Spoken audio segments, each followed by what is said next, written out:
नमस्ते। भारत की आबादी मतलब पॉपुलेशन एक बहुत बड़ा सब्जेक्ट है। असल में ये एक पहेली की तरह है जिसके कई सारे हिस्से हैं। आज हम इसी पहेली को सुलझाने की कोशिश करेंगे एक एक करके। तो चलिए शुरू करते हैं। सबसे पहले जरा इस नंबर को देखिए, 130 करोड़। और अब तो उससे भी ज्यादा। सोचिए, पूरी दुनिया की आबादी का लगभग छठा हिस्सा। ये जो स्केल है ना, ये अपने आप में ही दिमाग घुमा देने वाला है। और देखिए, यही इतना बड़ा नंबर हमें सीधे हमारे मेन सवाल पर ले आता है कि भारत की इतनी बड़ी आबादी, क्या ये एक बोझ है या फिर एक वरदान? ये वो सवाल है जिस पर दशकों से बहस चल रही है और आज हम इसी को समझने की कोशिश करेंगे। तो इस पहेली को सुलझाने के लिए हमें कुछ सुरागों को देखना होगा, उन्हें जोड़ना होगा। और हमारा पहला सुराग है देश का जेंडर इक्वेशन, मतलब महिलाओं और पुरुषों का बैलेंस। और यकीन मानिए, ये सिर्फ नंबरों की बात नहीं है, ये बहुत कुछ बताता है। ये नंबर देखिए, 940। बस एक नंबर है ना?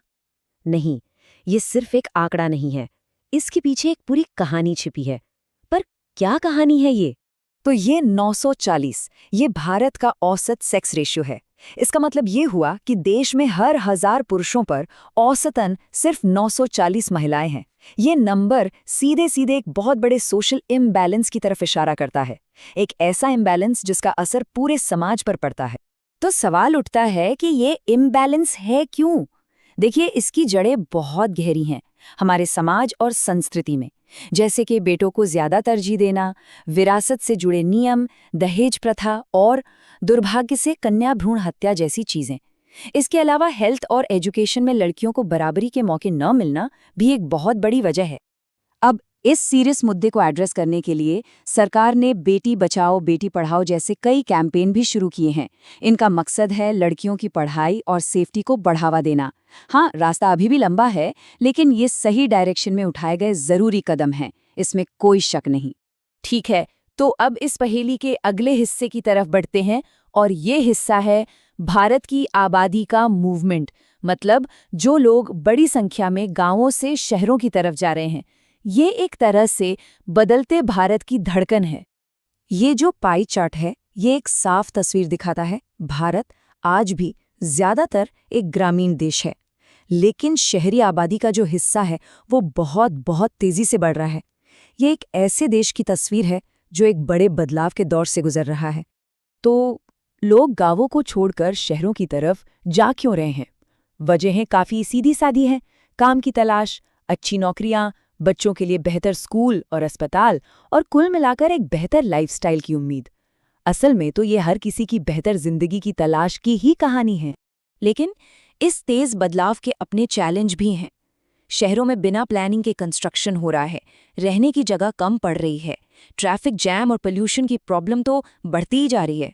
तो होता यह है कि बेहतर जिंदगी का सपना कभी-कभी एक कड़वी सच्चाई से टकरा जाता है। चलिए, अब आते हैं इस पहेली के शायद सबसे जरूरी सुराग पर, और वो है भारत की युवा आबादी। ये वो फैक्टर है जो सच में भारत के भविष्य का रास्ता तय कर सकता है। जरा इस पॉपुलेशन पिरामिड को देखिए। इसका बेस यानी निचला हिस्सा कितना चौड़ा है। ये साफ साफ दिखाता है कि भारत की आबादी का एक बहुत बहुत बड़ा हिस्सा जवान है। मतलब ये एक ऐसे देश की तस्वीर है जो एनर्जी और पोटेंशियल से भरा हुआ है।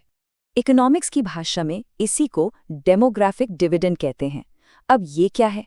इसे ऐसे समझिए, मान लीजिए एक परिवार है जिसमें कमाने वाले ज्यादा हैं और उन पर निर्भर लोग कम, तो जाहिर है वो परिवार तरक्की करेगा।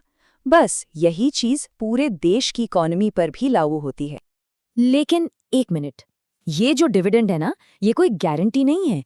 ये तो बस एक मौका है, एक विंडो ऑफ अपॉर्चुनिटी है जो हमेशा खुली नहीं रहेगी। इसका पूरा फायदा उठाने के लिए युवाओं की एजुकेशन पर, उनकी स्किल्स पर और सबसे जरूरी उनके लिए नौकरियां पैदा करने पर भारी इन्वेस्टमेंट करना होगा।